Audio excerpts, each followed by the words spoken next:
在宜兰有一名女子，她半年来不断的咳嗽，而且会经常的胃痛。在就医之后才发现，她的胃里面竟然有一支是10公分长的钢笔。那幸好及时取出，所以没有造成生命危险。第一个，这笔蛮长的，那它也生锈了。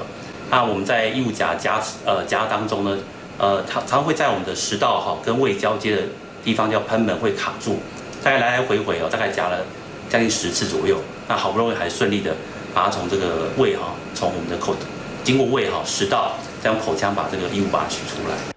好，真的有点触目惊心哦！这名女子呢，疑似有情绪困扰的问题，平时就有喝酒的习惯，而医师就研判说，可能是酒后不小心把笔吞下肚了。而钢笔呢，就因为长期被胃酸给腐蚀，拿出来的时候呢，已经是生锈发黑，但还好已经取出，否则如果造成腹膜炎或肠子破裂的话，可能会要人命。